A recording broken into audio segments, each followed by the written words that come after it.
cultura ribeirinha também faz muito parte desse contexto. Então, essa junção da cultura e do turismo, ela não é, né, somente na questão do turismo cultural, do turismo de experiência, mas também a gente entende no turismo náutico, no turismo de natureza, e assim a gente vem construindo. Inclusive, hoje, eu já peço até desculpas adiantado para todos vocês, eu estou num projeto, num evento hoje e amanhã, que é o segundo encontro dos gestores de turismo em instâncias de governança de todo o estado. Eu estou hoje na nossa Fundação Clóvis Salgado, tem mais de 600 municípios e gestores e prefeitos aqui conosco hoje, para a gente justamente discutir a nossa mineridade, a cultura e o turismo e, obviamente, o turismo náutico.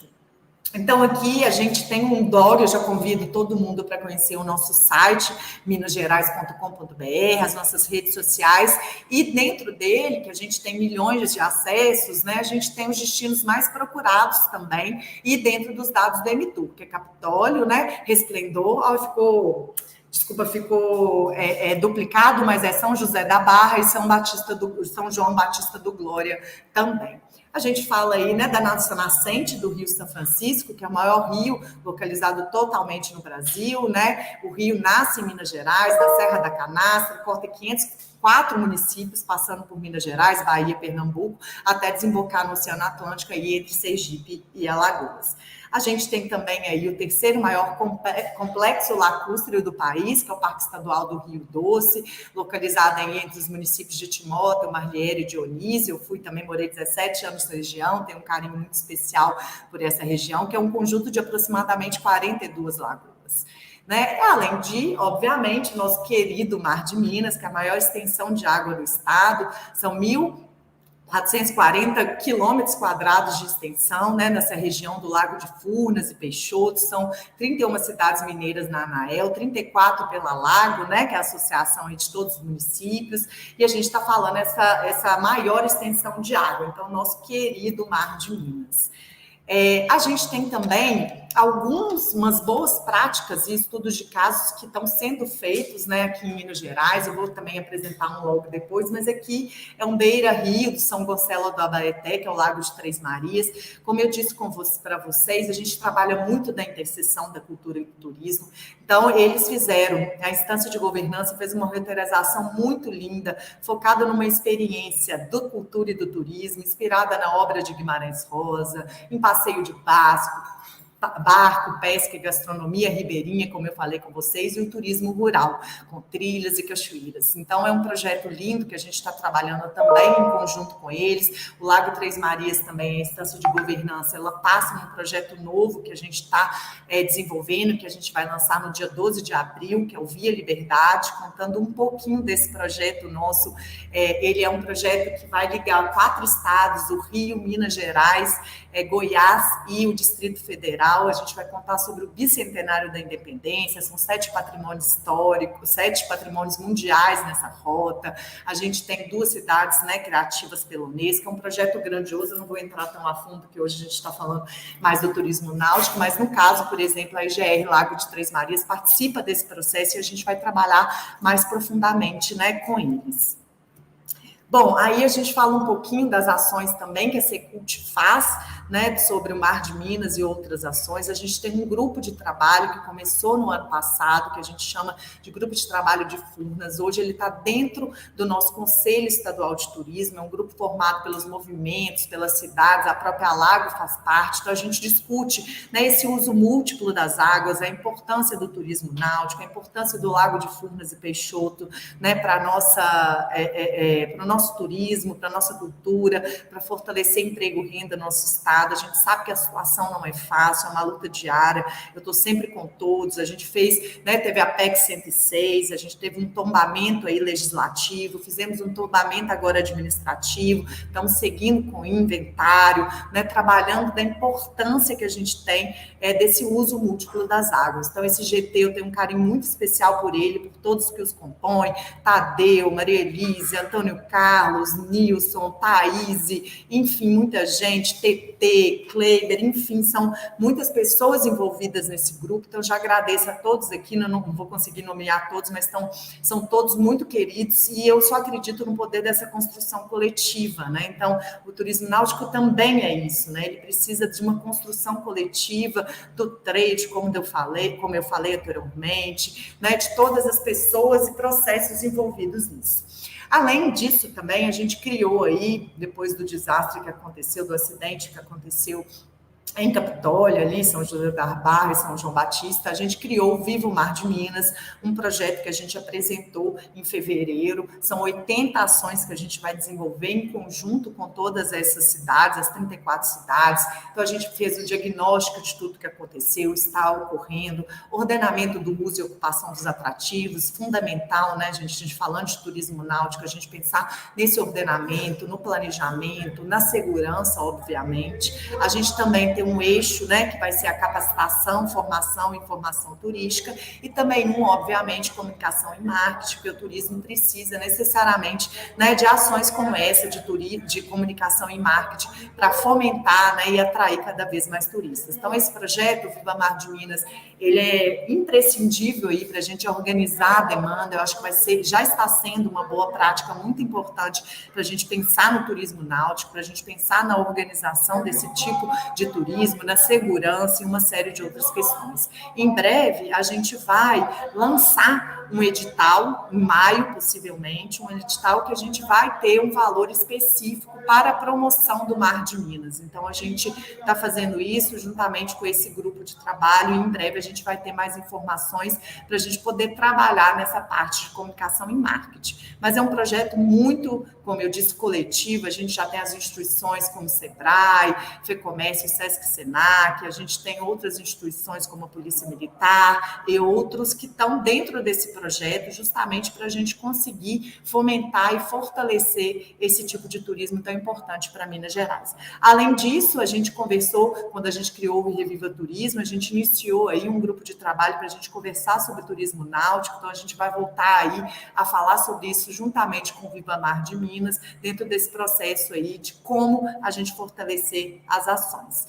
Bom, gente, é isso, eu estou aqui disponível pelo Estado para construir com vocês, Paulo. Eu acho importantíssimo, né? A gente está aí celebrando o Dia Mundial da Água. Eu tenho muito orgulho de falar isso. Meu pai, ele é engenheiro, ele sempre trabalhou na Copasa, na ABS, ele sempre trabalhou com os comitês da Bacia do Rio São Francisco, do Rio Paraopebas. Então, assim, eu fico muito feliz de poder estar aqui celebrando essa importância, né? Que a água é vida, a água em Minas é vida, a água faz parte da nossa cultura, da nossa história, constrói quem somos. Guimarães Rosa já falou também muito isso, não só as nossas montanhas, mas as nossas águas.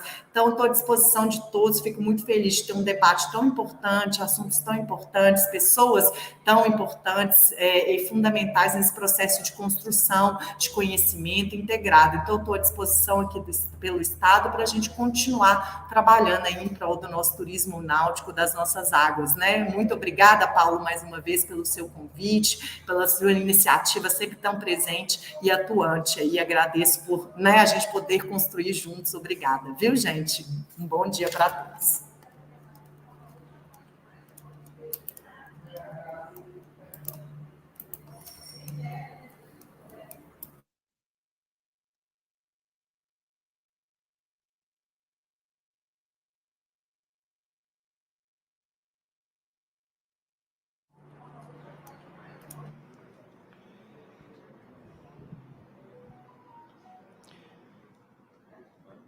Obrigado, Milena. Espero que você esteja nos ouvindo. Nós vamos aqui agora iniciar a composição da mesa. Peço que você continue aí nos assistindo. Nós, para o próximo debate, gostaríamos de convidar para coordenar a mesa o capitão Vieira Barros, vai ser o nosso coordenador da próxima mesa de debates. Por favor, capitão, bem-vindo.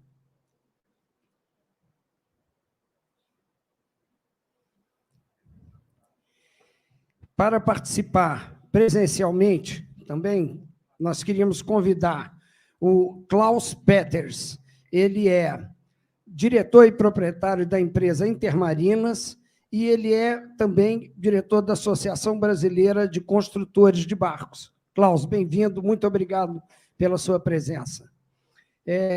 Queríamos convidar também o Amaro Gadben, ele é o diretor da FBHA e é hoteleiro de Caxambu. Bem-vindo, Amaro, muito obrigado. Você nos ouve? Sim, boa tarde. Bom dia, desculpe. Queria fazer um convite de surpresa ao doutor Antônio Carlos Nunes, que nos dá o prazer da presença, que é um especialista em segurança náutica. Nós temos 2 participantes virtuais, espero que vocês estejam nos ouvindo, e passo a palavra agora. Desculpe, eu tenho que exibir um filme da FBHA, que é a Federação Brasileira de Hospedagem e Alimentação. A Federação Brasileira de Hospedagem e Alimentação, ela trabalha defendendo os interesses de toda a categoria do setor hoteleiro. Vocês vão ver a força dessa instituição e que está sendo representada agora pelo Amaro nessa tela, nesse painel. Um minuto, por favor.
A importância da FBHA estar participando do evento é porque a gente queria fazer uma parceria para aumentar a interface, a interlocução do setor hoteleiro daqui com a entidade que representa a CNC. Então, logicamente, tudo que nós estamos conversando aqui, que pode ser potencializado, ter uma entidade de classe, que é a CNC. A FBHA representa a área de turismo da CNC. Então, nós estamos falando aí de mais de 900 sindicatos filiados no Brasil inteiro, e a gente quis a participação da FBHA. O Amaro vai poder falar, porque é um dos diretores. A gente convidou Alexandre Sampaio, que é o presidente, Ele, infelizmente, não pôde participar, indicou, graças a Deus, aí o Amaro, mas ele falou, olha, Paulo, o Lago de Furnas tem muito interesse conosco, conte. Eu falei, olha, depois nós vamos fazer um relato das situações do que a gente vê, e em Brasília, via o Edinho e a CNC, a gente começa depois tentar viabilizar o andamento do que foi aqui debatido. Por isso era importante a exibição do vídeo, para vocês entenderem a força da instituição. Bem, nós passamos a palavra agora para o capitão Vieira Barros, que vai fazer boa-vinda aos nossos convidados, os dois virtuais. Estou com a palavra. Ô, Paulo, você me perdoe? Posso só, antes do meu bom querido... dia a todos. Milena, representando o nosso estimado secretário Leônidas. Meus parabéns aí pela apresentação, foi muito oportuna, muito...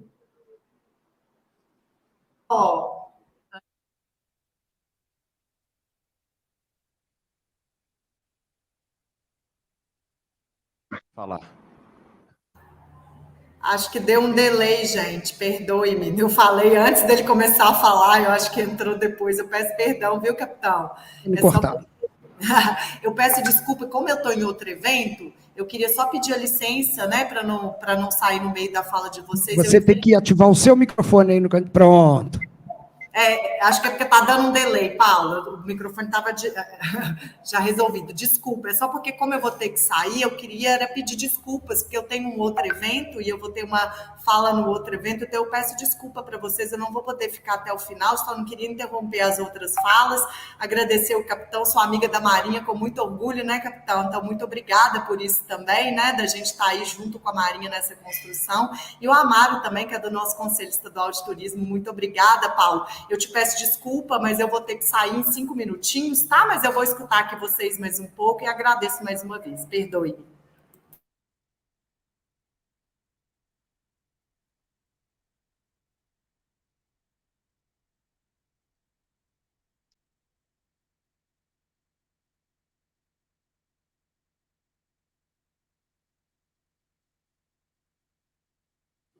Ok, Milena, um abraço, muito obrigado, porque eu sei o esforço que você fez para participar conosco aqui. Fique à vontade.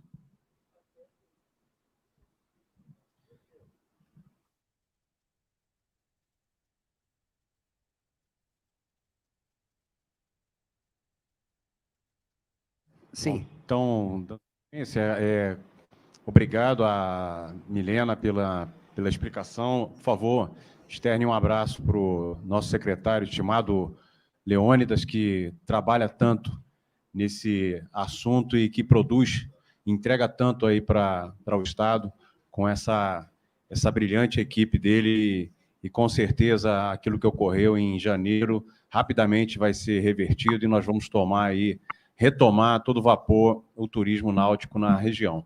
Queria também agradecer ao nosso professor Amaro, ao Klaus Peter, nosso amigo Cacau, nosso comandante Antônio Carlos. É uma satisfação enorme a gente poder estar aqui apresentando nossas ideias e debatendo nossos assuntos, que certamente ecoam aí pela região toda. Como o comandante França falou, a gente está trabalhando na nossa principal bandeira, né, que é a segurança e a salvaguarda da vida humana, a prevenção da poluição hídrica por combustíveis fósseis, principalmente, né? Muita gente confunde, às vezes, que a gente tem gerência sobre toda a questão ambiental. A parte ambiental nossa, ela cabe bastante só a combustíveis fósseis, hidrocarbonetos. E, em consonância aí com as entidades da Defesa Civil, as prefeituras do Lago de Furnas, está sendo buscado, como o próprio deputado Edinho mencionou, né, a participação de universidades que estão com seus geólogos vasculhando, buscando, laudando as áreas que estão sendo investigadas com relação ao problema que ocorreu lá em janeiro, lá em Capitólio, e certamente, em breve, a Secretaria de Turismo, a Defesa Civil, as prefeituras vão trabalhar junto com a Marinha do Brasil para alcançar melhores estratégias, melhores soluções para que o turismo próximo a essas áreas de sedimentos que se desprendem, né, elas possam ser melhor mapeadas e melhor oferecidas para a sociedade que quer visitar a área toda do Lago de Furnas com mais segurança.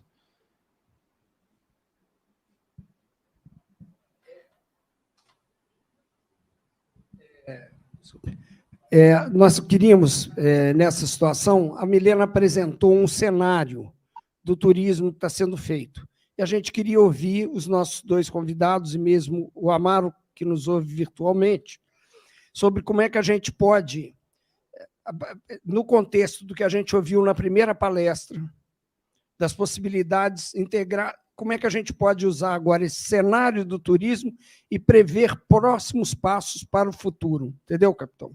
E nós gostaríamos de ouvir as considerações do Klaus. Por favor, Cacau, você com a palavra. Perfeitamente. Primeiro, eu queria agradecer o convite, Paulo, de estar mais uma vez aqui. Agradecer também a nossa anfitriã, reitora, muito obrigado por nos acolher.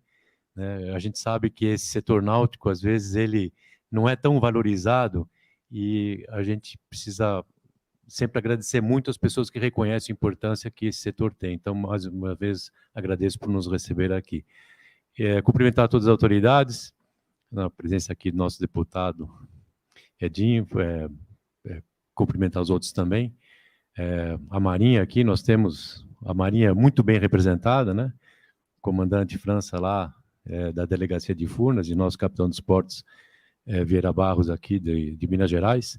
Importante destacar que Minas Gerais hoje, né, tem a sua própria capitania, isso foi um avanço muito grande.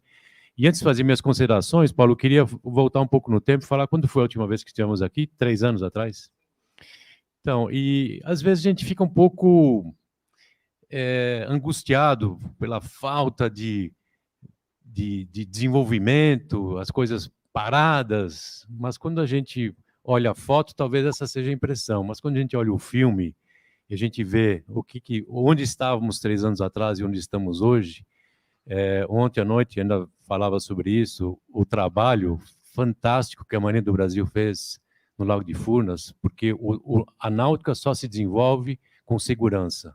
Não existe um pai de família que vai deixar seus filhos, ou mãe, né, deixar seus filhos transitarem num ambiente que não lhe garanta a segurança.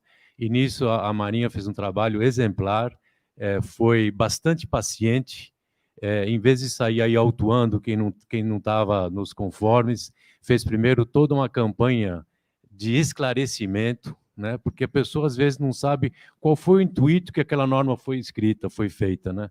No momento que ela sabe, ela acaba não só obedecendo, mas também acaba divulgando e fazendo com que outros a cumpram. Então, parabéns aí à Marinha do Brasil pelo trabalho fantástico que fez com os condutores, e agora estamos na fase de regularizar todas as instalações e estruturas náuticas, que isso é um outro grande capítulo. E com isso a gente vê que existe hoje uma disciplina na navegação no Lago de Furnas, sem dúvida nenhuma. Isso acho que é uma página virada, isso acho que está muito bem encaminhado, né?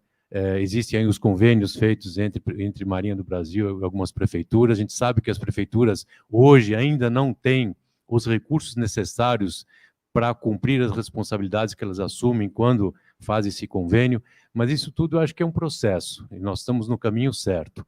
O que falta hoje, e aí eu volto à fala da subsecretária Milena, que ela botou no eixo 2, chama-se ordenamento de uso e ocupação dos atrativos. Então, hoje, a gente precisa cuidar do ordenamento de uso. O que significa isso? Nós temos uma lâmina d'água, um espelho d'água, que hoje não é de ninguém. Por se tratar de um rio federal, isso aqui devia ser incumbência da SPU. Mas no passado já houve uma briga muito grande entre Furnas e SPU. A SPU não se envolve nesse espelho d'água aqui, e Furnas muito menos. O que Furnas faz? Furnas simplesmente nega a fazer a cessão de uso do espelho d'água. Nós temos o caso de um flutuante, né, que é lá do flutuante de um posto de gasolina, feito nos conformes, engenheiro naval, tudo bacana, tudo aprovado. A Marinha, inclusive, deu nada a opor em relação aos fundeios, né? Só que a parte patrimonial, onde é que ela vai fundear? Ela tem que fundear em algum lugar no Mar de Minas. E Furnas se nega a fazer isso. Nós temos um caso específico, eu tenho uma marina em implantação no Lago de Furnas. Furnas se nega a dar a servidão para os barcos chegarem na água, porque a cota de desapropriação é na 769. Então, para eu chegar com o barco na água, eu preciso transitar numa área que não pertence, está sob concessão, mas Furnas é responsável, é da União. E ela se nega. Ela não só se negou a dar essa servidão, ela entrou na justiça numa ação de reintegração de posse. E aí a gente vem falar do judiciário, né? Porque aí tramitou na Justiça Estadual, que se julgou incompetente depois de um ano, foi para a Justiça Federal, que demorou 1 ano e meio para se julgar também incompetente, e voltou para a Estadual. E nesse vem e vai, hoje eu não tenho um aval de Furnas, ou seja, eu estou numa área irregularmente. Com isso, eu não tenho acesso ao financiamento. Então, uma marina que eu ia financiar, uma marina que está orçada em 20 milhões de reais, hoje eu tenho que fazer botando a mão no bolso. E, logicamente, isso vai em conta-gotas, porque eu não tenho capital, nem eu nem meu sócio, para hoje botar 20 milhões na mesa. Então, e o que acontece com isso? É um atraso no desenvolvimento da infraestrutura. E aí vem, pena que o Zezeco estava com mau contato, mas tem uma pergunta muito importante a fazer ao Zezeco, e o Zezeco é uma das pessoas mais empenhadas em resolver isso, para que as estruturas náuticas, as estruturas e as instalações, que as instalações são um conjunto de estruturas, sejam reconhecidas pelo governo e caracterizadas como infraestrutura, assim como são os portos, os aeroportos e as rodovias. Reconhecidas como infraestrutura, eu tenho um fast track no licenciamento ambiental. E, por outro lado, eu tenho do BNDES um financiamento que é de pai para filho. Então, hoje, as marinas são penalizadas tanto na burocracia, no seu licenciamento, quanto no financiamento. O financiamento no BNDES, eu tenho uma linha que é quase como se fosse uma casa de praia ou de campo, que o BNDES está financiando. Então, eu tenho carência aí de 1 ano, 1 ano e meio, e juros que hoje, com essa projeção de inflação e a Selic tão alta, são quase que inviáveis. Então, voltando ao que eu falei no começo sobre ordenamento, e aí eu acho que o papel da Marinha é fundamental, porque é a Marinha que vai olhar qual é a atividade que pode acontecer onde para que não comprometa a segurança da navegação. E aí o convênio com as prefeituras é fundamental. No litoral existe um negócio que chama Projeto Orla, que é um convênio entre a SPU e as prefeituras, que envolve também a sociedade civil, para fazer o planejamento, para rebater aquilo que está previsto em terra, que aconteça também na água. Porque não adianta eu chegar, botar uma marina num lugar maravilhoso, só que no zoneamento da prefeitura, ali está previsto um parque industrial. Então, eu vou ficar com uma indústria nas minhas costas. Então, as duas precisam conversar. Então, a minha sugestão é que hoje, virada essa página fundamental que a Marinha conseguiu cumprir com excelência, a gente olhar agora para essa questão do ordenamento, que é o próximo gargalo. Graças a Deus que hoje temos novos problemas, né? Não estamos discutindo os problemas de sempre. Então, essa questão do ordenamento é fundamental e nós entendermos a quem cabe a responsabilidade para fazer a cessão do uso de espelho d'água. E não como o Furnas faz, de se negar a dar tanto a cessão quanto o acesso à água. E na SPU era a portaria 404, que existe todo um procedimento que já está feito, né? É só adaptar aquilo ao que acontece aqui em águas interiores, principalmente aqui em Furnas. Então, com isso, eu encerro minha colocação inicial. E mais uma vez, Paulo, parabenizo e vejo o quanto nós damos nesses últimos 3 anos. Muito obrigado. Antônio Carlos, eu vou só passar para o Amaro. Amaro, só mais um minutinho. Eu só queria registrar que eu fico muito feliz, Cacau, de ver isso, porque a gente fica trabalhando, capitão. a gente às vezes não vê. Saiba que a gente trabalha diuturnamente. Como diz o Edinho, a gente fez Belém. É engraçado, você chega lá, ouve as reclamações, mas a essência do que a gente ouve está presente em todos os lugares. É o descaso com a visão da navegação como uma opção de transporte, uma opção de lazer, uma opção que pode ser bastante fortalecida no nosso país. Bem, eu gostaria, Amaro, você está nos ouvindo? Sim, Paulo. Um delay, eu tenho que aguardar.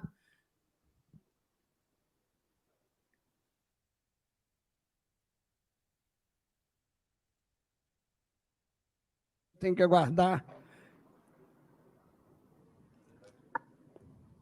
Bom dia, Paulo. Pronto, você está com a palavra. Bom dia a todos. Em nome do nosso presidente Alexandre Sampaio, quero saudar e parabenizar o Paulo Bustamante pela organização desse evento tão importante, né? Saudar os componentes da mesa em nome do capitão Vieira Barros, né? Saudar a secretária adjunta de Turismo, Milena, e, em nome dela, toda a equipe da Secretaria de Turismo, que tem realizado um trabalho muito importante, conforme ela mesma explanou, nessa inovação da gestão do turismo no nosso estado, que é a introdução da cultura junto com o turismo para poder reforçar as nossas ações de comercialização, de divulgação do nosso estado, né? E uma das ações que está em curso, conforme a Milena mesmo falou, é o Viva Mar de Minas, que é um reforço do programa do Reviva Turismo da Secretaria de Estado, que vem justamente reconhecer a importância dessa indústria do turismo náutico para o turismo de Minas Gerais, né? A gente vem de uma pandemia onde as empresas do nosso setor de hospedagem, de alimentação, foram muito sacrificadas com fechamentos, com proibições, e muitas dessas empresas já vinham em condições financeiras já precárias, e a gente teve esse acidente no qual a gente lamenta muito e solidariza com os empresários aí de hospedagem e alimentação fora do lar de Capitólio e do Mar de Minas, né? E dizer que a nossa instituição, a Federação Brasileira de Hospedagem e Alimentação, ela conta com 9 sindicatos aqui em Minas Gerais, distribuídos ao longo do estado. Aí nessa região do Mar de Minas nós ainda não temos um sindicato formalizado, mas a gente coloca a nossa federação, a CNC, o sistema SESC-SENAC, à disposição dessa cadeia produtiva tão importante para o nosso estado, e a gente está aqui de braços abertos.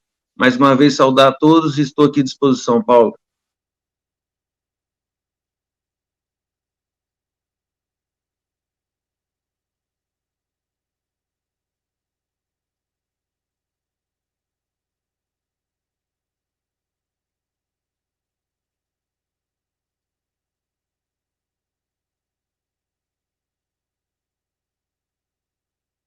Agradecer, Amaro, a sua participação. Muito obrigado. A importância da FBHA é exatamente o que eu falei, nesse sentido de fazer a ponte para o fortalecimento dos empreendimentos daqui do Lago, em consonância com a CNC, a FBHA. Posteriormente, eu vou conversar com o Edinho para a gente fazer o apanhado de demandas, Amaro, que a gente pode levar a presidente para que a gente encampe isso como uma abrangência maior, quase nacional, porque a gente vê que esse mesmo assunto que acontece aqui acontece em outros lugares turísticos, como em Minas Três Marias, mas em outros lugares do país a situação são as mesmas. Então, acaba que você está falando de uma gestão nacional. Isso. Bem, nós finalizando aqui o nosso debate, nós vamos passar a palavra para o Antônio Carlos Nunes, que é um especialista em segurança náutica, participou sempre conosco e faz um trabalho importante para quem é do Lago aqui, sabe a importância do trabalho do Antônio Carlos. Isso. Bem-vindo. Bom, inicialmente, eu gostaria de fazer um agradecimento à nossa reitora. Eu, quando vim do Rio para cá, sou casado aqui no município há 43 anos, eu tive o privilégio de ser professor nessa grande instituição de ensino, além de ter sido o primeiro diretor da Atenas Assessoria e da Liber Viagens e Turismo. É um prazer renomado estar aqui, professora. Eu estou aprendendo a navegação desde 1977. Na realidade, eu passei por várias etapas ou vários assuntos ligados à navegação. Lembrei muito um senhor que foi da ANTAC, eu trabalhei na Sunaman, ele falou de inclusão em linha, de waiver, carga prescrita. Eu justamente trabalhei com esse assunto na diretoria de hidrografia e navegação, na divisão de carga geral, no Rio. Então, de lá para cá, eu desenvolvi uma série de atividades, trabalhei com armador, e quando resolvi atuar na área de navegação, esporte e recreio, isso foi em 2008, eu o fiz por intermédio de uma concessão e um convite que o meu amigo Fausto fez na ocasião que foi realizado o primeiro campeonato de pesca esportiva do Lago de Furnas. Então, eu fiz uma palestra sobre segurança da navegação e navegação interior. E de lá para cá, vem desenvolvendo atividades. Inclusive, a professora não está aqui, mas eu apresentei um projeto intitulado Projeto Náutico Águas de Furnas, a Pró-Reitoria de Extensão da Universidade Federal de Alfenas, mas, infelizmente, não havia verba, ele não foi executado. Isso eu queria, dentro dessa linha que foi apresentada, da necessidade da infraestrutura náutica, eu queria lembrá-los o seguinte. Em 1912, aconteceu um acidente que marcou, ou talvez tenha sido o maior divisor de águas que nós usamos com frequência como referência, que foi o acidente do Titanic. Em 1914, houve uma convenção internacional, que aqueles que atuam na área de navegação, nos diversos setores conhecem, que foi a convenção que gerou as regras chamadas de SOLAS, que estabelece os padrões com relação aos equipamentos e materiais de salvatagem. Mas eu vejo o seguinte, como é que eu vou trabalhar a segurança da navegação? Será que a existência de regras, de normas da autoridade marítima, né, com relação ao esporte e recreio, com relação à navegação comercial, e a estrutura existente é o suficiente? Na minha percepção, eu acredito que não. E isso eu gostaria de reafirmar na minha primeira instituição como professor universitário. Somente a educação e a cultura náutica é que vão forjar os indivíduos e os empreendedores que atuam na área. Por quê? Porque, por parte de muitos, percebem a necessidade do cumprimento das normas da autoridade marítima por ocasião de atividades de cunho administrativo, que são as inspeções navais. Quando não se faz presente a inspeção naval, é relegado o cumprimento. As pessoas não percebem. E eu, aqui, no primeiro diálogo de hidroviários realizado na Unifenas, eu usei como exemplo o caso de uma modelo que foi velejar com o marido e ela faleceu. Me permitam dar esse exemplo. O que aconteceu? O marido habilitado na marca, a embarcação inscrita na OM de Marinha, e ela faleceu. Só que o marido, apesar disso tudo, não levou em consideração a informação de virada do tempo, da possibilidade de virada do tempo, que a Marina era alimentada pela MB, pela Marinha do Brasil, e partiu, saiu, singrou, começou a navegar. Outro detalhe, eles guardavam os coletes salva-vidas nos plásticos, homologados, bem verdade, mas guardavam, sem estar fácil a sua utilização, ou vestiam, trajavam. Ele navegava, ele nadava, se safou, mas ela faleceu. Então, eu acho que esse momento que nós vivemos, nós precisamos criar infraestrutura adequada, sim, mas nós precisamos trabalhar permanentemente a educação e a cultura náutica. E, por fim, antes de finalizar, eu queria reiterar um comentário que eu fiz com o senhor deputado. Nós precisamos ter uma hidrovia turística no Mar de Minas. Esse foi o tema da minha palestra. Por quê? Quando eu penso em uma hidrovia, e no Brasil a grande maioria é voltado para a carga, mas essas hidrovias eu trabalho com a ideia do estratégico da redução de custo logístico. E uma hidrovia que se faça por exemplo, aqui, quais os tipos de carga que nós teremos? Container, granel líquido, granel sólido. Para cada tipo de carga dessa, eu tenho um tipo de terminal, eu tenho um tipo de embarcação.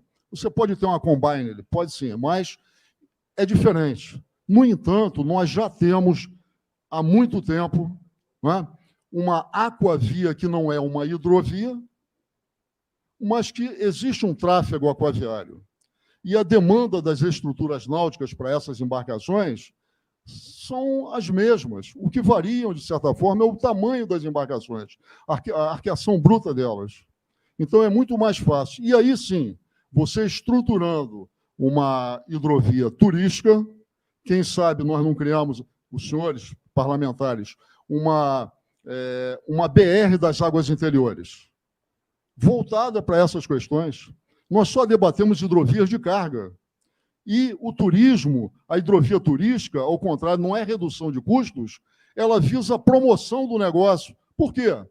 Você utiliza embarcações náuticas com a finalidade de movimentação turística. Então, você tem aí, na minha percepção, todos esses atores e essas necessidades, se atendidas, você consegue desenvolver o turismo náutico no mar de Minas. Muito obrigado.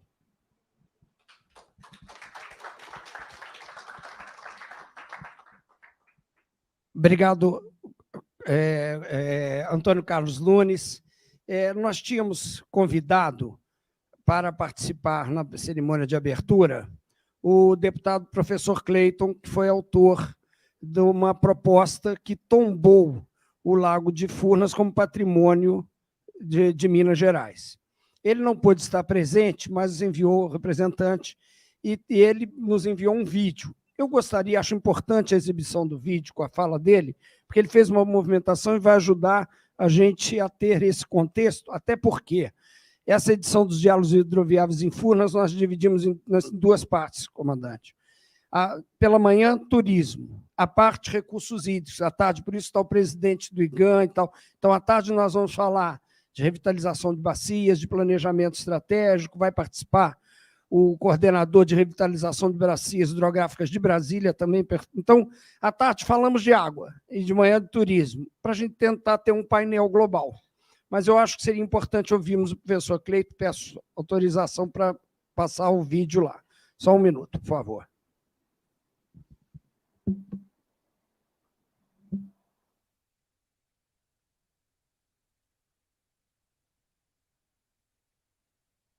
A Assembleia Legislativa fez a parte dela e aprovou a PEC 52 do deputado professor Cleiton, que se transformou na Emenda Constitucional 106.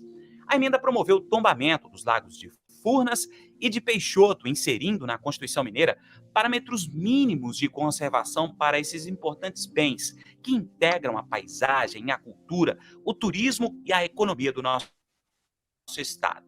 Foram meses de luta e mobilização da população para aprovar a PEC.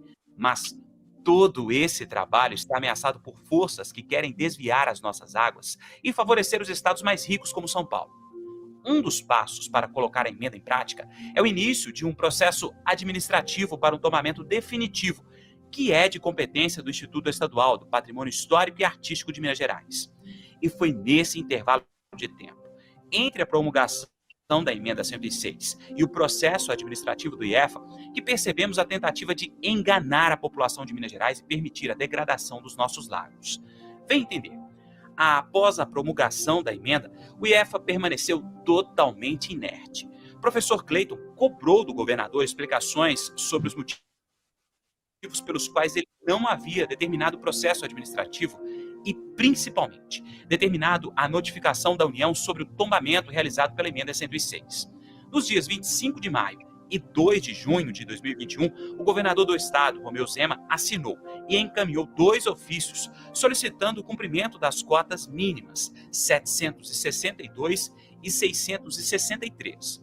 O primeiro para o ministro de Minas e Energia e o segundo para a Agência Nacional de Águas. Parecia que tudo estava indo bem, mas... Nesse período, procurei advogados especialistas no assunto relacionado às cotas mínimas para que nós ingressássemos com uma ação exigindo o cumprimento da Emenda Constitucional 106. E, consequentemente, os níveis mínimos dos agros de acordo com as diretrizes traçadas pelo tombamento. Mas, pessoal, depois de algum tempo, pasmem, fui informado de uma situação que me deixou altamente indignado e perplexo. E eu preciso compartilhar com vocês. Que aquela solenidade de início do processo de tombamento feito pelo governo do Estado e aqueles ofícios enviados pelo governador não tem qualquer utilidade jurídica, não tem qualquer utilidade legal para que possamos exigir o cumprimento das cotas mínimas dos agros. E vou explicar. Com a notícia do início do processo administrativo de tombamento dos agros pelo próprio governador, que naquele momento dava uma aparência de se preocupar com os nossos lagos, esperávamos, achávamos que o IEFA iria notificar a União sobre o tombamento. E, com isso, teríamos o chamado tombamento provisório, que permitiria, de imediato, que pudéssemos exigir as cotas mínimas. Confesso para vocês que, nessa altura, eu estou me sentindo enganado. E tudo parece muito mais um grande teatro do que, de fato, a tentativa de preservar esses importantes patrimônios de Minas Gerais. E vou aqui dizer os motivos da minha conclusão.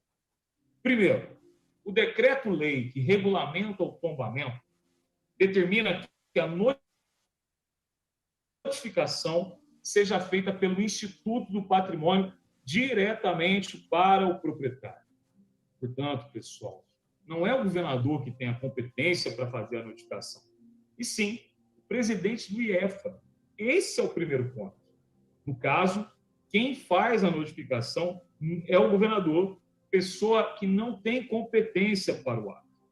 O segundo é que a notificação precisa ser encaminhada para o proprietário, que no caso seria a União, e não para a ANA, ANEEL, ONS ou até mesmo Furnas, ou para o Ministério de Minas e Energia.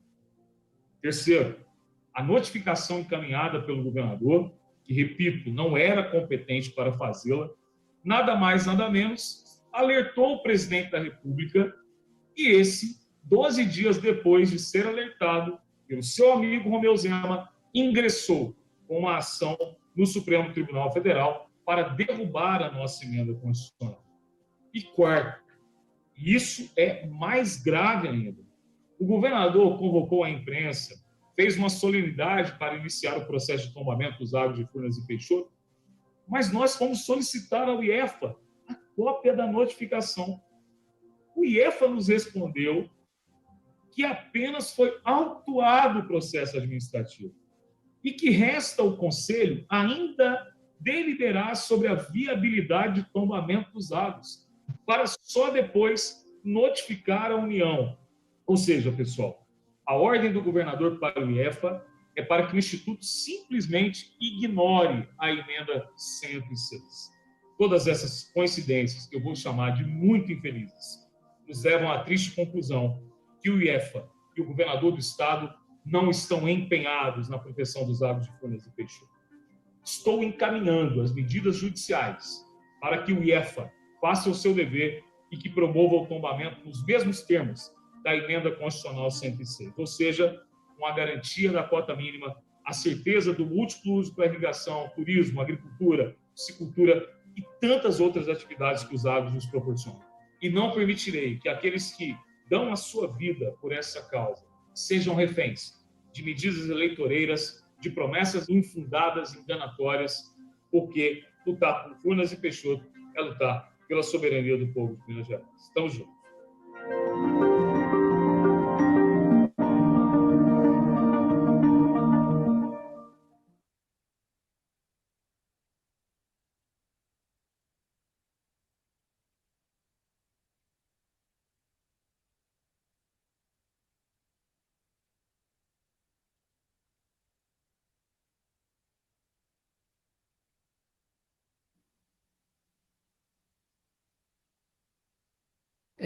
Nós vimos aí o debate acalorado, né? Há uma questão, repare como o tema é palpitante, em termos de, como o Adalberto falou, quem são as responsabilidades e quem é que tem a possibilidade de resolução. Esse assunto da água, o Cacau já colocou, eu acho que seria uma das coisas importantes, viu, Adalberto? Para a gente entender, até te convido à mesa para finalizar aqui o debate, 1 minuto, depois de ouvir esse vídeo, quer dizer, como a gente, esse assunto ele tem repercussão nacional. Por isso que eu acho importante ouvir o Adalberto, no sentido que você tem Tucuruí, que está no Pará, que ele conhece bem, e assim por diante.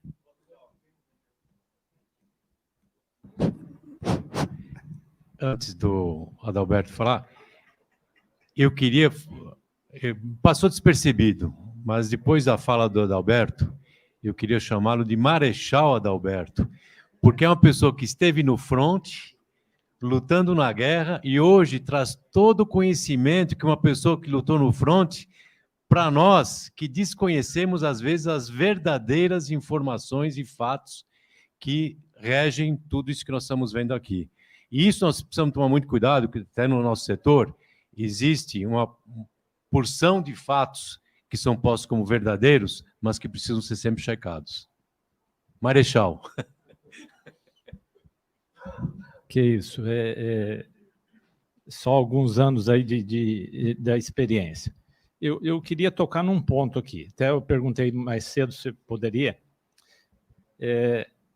Eu faço, a nível de Brasil, mesmo como ex-diretor, uma defesa da utilização da navegação fluvial. Acho que tem inúmeros ganhos, tá? E acho assim, nós temos que lutar aqui por a hidrovia, tá, do Lago de Furnas. Porque hidrovia, ela não é só para carga. Hidrovia é hidrovia. O que é hidrovia? É um lago, um rio, preparado para navegar com segurança 24 horas por dia. Né? A Marinha que me corrija se não for isso aí, vamos dizer assim. Então, tem que ter sinalização, balizamento, as condições, dragagem, se precisar e tal. Mas eu queria me referir a algo que o deputado falou ali. E aí a gente tem que tirar alguns estigmas. Você vê, ó, eu gastei muita energia defendendo aí o funcionamento da Tietê-Paraná. E aí, ontem à noite, a gente conversando, eu falei, não, eu vou deixar para falar amanhã. Que Paulo falou assim, escuta, a água de Furnas é que viabiliza a questão da navegação, tá? do Tietê-Paraná. E não é. Tá? Vamos dizer o seguinte, se nós tivéssemos a condição, tá, do lago, que basicamente, quando a gente fala, é a Ilha Solteira. E tem uma história que fala que está mandando para São Paulo. Eu vou tentar, seria bom se tivesse um gráfico, mas não dá. Nós temos dois lagos interligados pelo canal Pereira Barreto. Tá? É o lago de Ilha Solteira e o lago de... Fugiu o nome que está bem quase na divisa com Mato Grosso do Sul. Bem no final do Tietê, já que vem o nome. Não. Antes, no Tietê ainda. Então... ele foi feito não só para navegação, para equalizar. E aí o seguinte, tem a ligação dos dois lagos, e uma hora que aqui está mais cheio, sai mais água, manda para cá. Três Marias, tá? Lago Três Marias. E vice-versa. Às vezes, se tem mais água no Tietê, manda para o outro também. Mas são donos diferentes. Eles querem a geração naquele. Então, é o seguinte, a hora que fala o seguinte, nós estamos pegando essa água aqui, estamos soltando para viabilizar a navegação. Na verdade, se tivesse um derrocamento, que é o Pedral de Nova Havaiandava, feito, em linhas gerais não teria problema nenhum. E esse derrocamento estava com obrigação para o setor elétrico lá atrás, quando foi feita as barragens. E o setor elétrico não fez. Então tá, esse derrocamento começou a ser feito, deu um problema com a empresa, paralisou, começou e já foi relicitado, tá? E aí no Brasil vai naquela velocidade, né? A parte hidroviária, põe, não põe. O governo do estado de São Paulo tem hora que é a favor, tem hora que queria privatizar a hidrovia, largou, então agora retomou. Então, está prestes a começar a fazer. Vai colocar um cronograma 2, 3 anos, que poderia ser feito num ano só. Então tá. O setor de navegação fala o seguinte, escuta, está na lei a obrigação do uso múltiplo, certo? E quem tem que garantir, vamos dizer, em tese, seria a ANA, o volume de água mínimo possível. Agora, a ONS controla isso tudo, e ela faz do jeito que, na percepção dela. Então, ela é muito fácil, ela vir aqui falar, não, precisa água lá embaixo e a água de vocês. Poxa, eu acho que a sociedade tem que entrar nessa discussão. Um exemplo, as instituições científicas têm que se juntar e fazer o estudo dela, porque nós não podemos ficar com a verdade de um só. E nós sabemos o que resultou nesses anos todos com essa verdade. Resultou que faz do jeito que quer, priorizando o setor elétrico. Então, vamos dizer, nós precisamos ir mais a fundo, tá? Eu acho que é o seguinte, a questão da garantia de uma cota mínima aqui é tudo para o turismo, senão você inviabiliza. Imagina, o empresário constrói uma pousada, constrói todo o acesso, marina, e daí, um ano que tem menos chuva, não, por causa disso, não pode operar. Não existe. Então, já causou a insegurança, por isso que não tem os investimentos. Então, assim, essa questão da água, ela precisa, eu acho que é o seguinte, a sociedade, para ela ter condição de rebater, ela vai ter que fazer os estudos também. Se isso não acontecer, a gente vai ficar com os números dos outros, tá?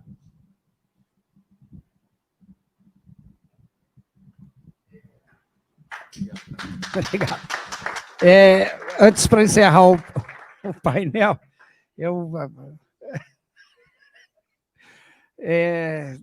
a gente hoje, no final do dia, vai ter uma palestra apresentada pela ONS. Eu costumo dizer o seguinte, eu ouço muito vocês e saio daqui com todas as informações. Só que a gente não pode sair quebrando pontes. Vocês, mais do que ninguém que estão na beira do lago, sabem que a ponte é que leva a gente ao outro lado. Se eu sair daqui brigando com todo mundo, não tem diálogo, tem briga. Função de diálogos hidroviáveis é vir ouvir e tentando criar pontes. Então, hoje à tarde, eu tenho orgulho, 4 vezes que eu chamei a ONS, 4 vezes eles vieram. Eles têm suas reclamações também.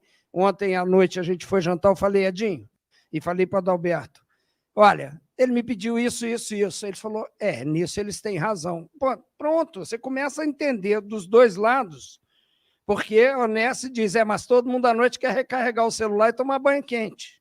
E a Pemba, desculpa o termo usado, fica comigo. Então, o que o Adalberto está falando, e é o que o Diálogos Hidroviáveis vê de essencial, é que sem diálogo da sociedade, quem vai cuidar disso é a sociedade. Não adianta a Marinha, não adianta a ANTAC, não adianta o IGAN, se a sociedade não trabalhar isso como uma demanda, que foi decidida, e aí a importância dos deputados, Edinho, como Frei Lodge, para representar essas demandas da sociedade. Então, hoje vamos ter na parte da tarde a fala sobre como a recuperação de recursos hídricos para produzir mais água. Porque o próprio deputado Emidinho falou, não, o cara vai lá, bota o boi, diminui a nascente, ele também é responsável, ele não pode só reclamar da ONS. Então tem que fazer uma percepção generalizada, essa é para onde estamos caminhando. Bem, nós vamos dar o encerramento ao debate, depois na parte da tarde eu vou ter mais tempo para botar a participação de vocês, do público. Eu estou com todos, vocês viram, todas as autoridades online, e eu tenho que cumprir o horário. Sim, vão todos da mesa falar rapidamente para encerrar. Vamos começar com o Amaro, que está virtualmente. Amaro, aí você faz as suas considerações, depois eu passo para os presenciais. Bom, mais uma vez, parabenizá-lo pelo evento, dizer que o tema é de relevância importante para o nosso Estado, essa regulamentação que todos falaram, essa luta pela causa aí do turismo hídrico, da hidrovia, é uma causa justa e conta com o nosso apoio. Deixar um abraço a todos e a saudação do nosso presidente Alexandre Sampaio.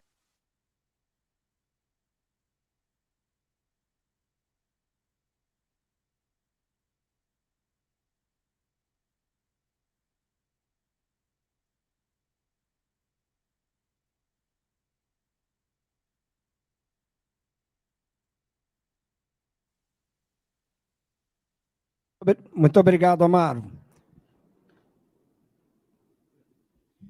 Bem, capitão, o senhor com a palavra, e aí a gente rapidamente encerra. Tá, rapidamente, eu gostaria de dizer que eu concordo plenamente com o que o nosso ex-presidente Dantac mencionou aqui, e o próprio Antônio Carlos, né? Há que ter um envolvimento da sociedade, não adianta as instituições, as associações trabalharem se realmente a sociedade não se engajar de corpo e alma nesse assunto. E eu espero que, como foi falado, o turismo náutico, a náutica, né, em si, ela deve ser mais movimentada, não só a utilização de embarcações a motor.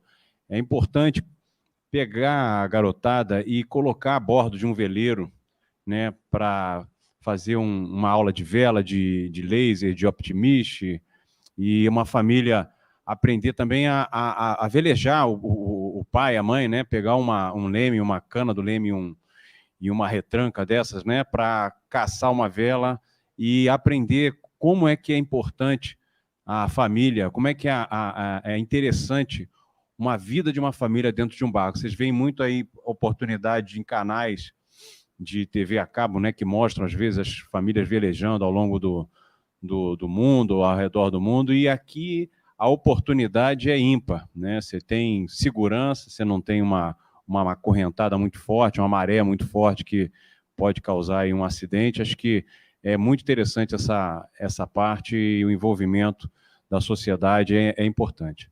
Tá? Parabéns ao Paulo pela iniciativa e estamos à disposição na Marinha. Muito obrigado, capitão.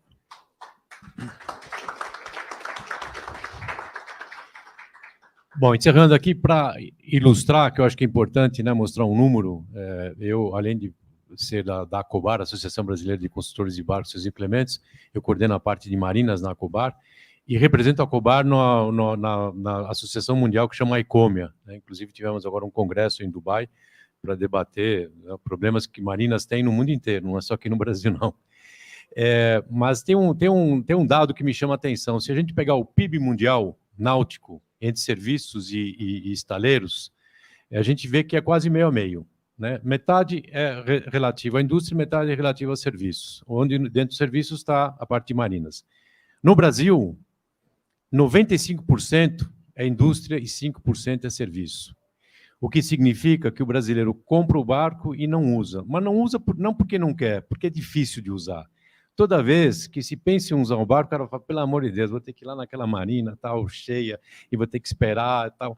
Então, eu acho que o que a gente precisa são de políticas públicas, e eu acho que esse é o intuito aqui desse encontro, são políticas públicas que agilizem a implantação e que garantam que essas estruturas náuticas também sejam implantadas dentro de padrões de segurança, né, e conforto. E por isso, Paulo, eu te parabenizo mais uma vez. Eu sei que aqui a gente não resolve os problemas todos da náutica, mas pelo menos a gente consegue encontrar os caminhos para solucionar isso.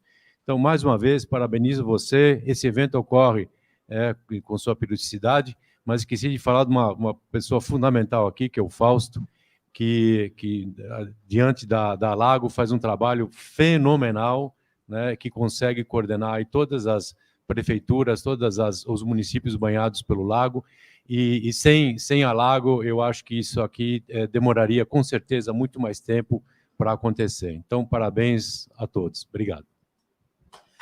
Obrigado, Cacau. Bom, com relação à parte do engajamento social, eu queria trazer a notícia, não sei se todos têm conhecimento, mas existem movimentos sociais, dentre eles eu cito Todos por Furnas e Peixoto, e Unilagos, e também Náutica Minas, onde nós fazemos um trabalho de divulgação e provocamos todos, compartilhando o conhecimento também com relação aos assuntos concernentes ao lago. ao nosso Mar de Minas, quer seja com relação à manutenção do nível de água, acompanhamento histórico, inclusive, o senhor mencionou,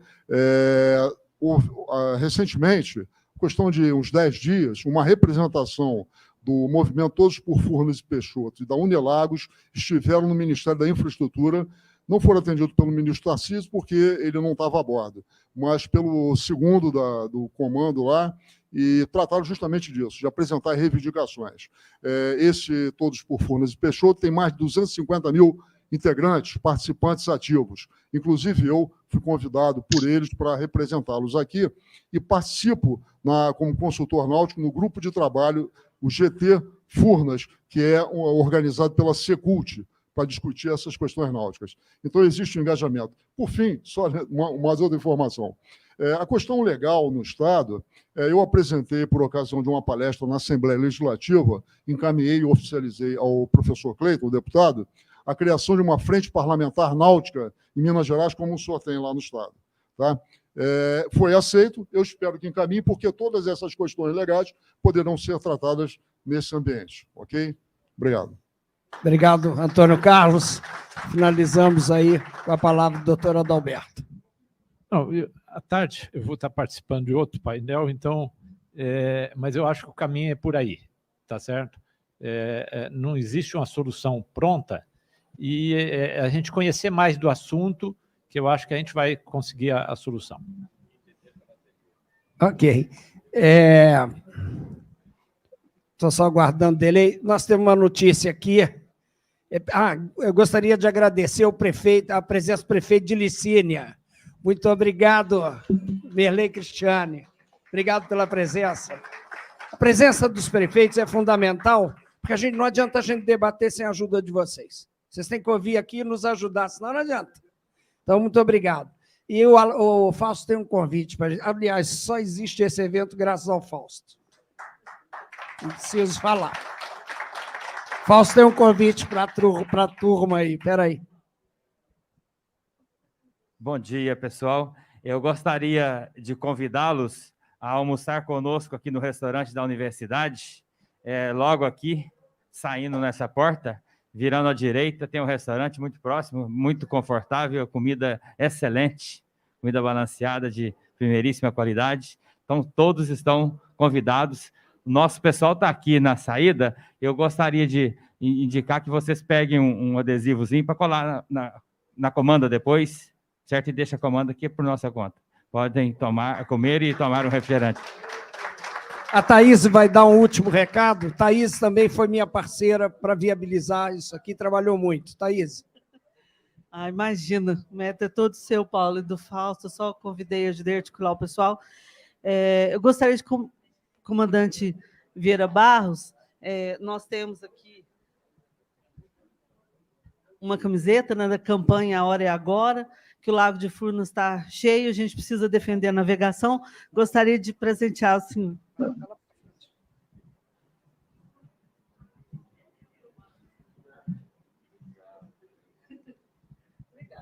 tivemos lá na Secretaria já, nós não conseguimos acertar os nosso Lago de Furnas agora.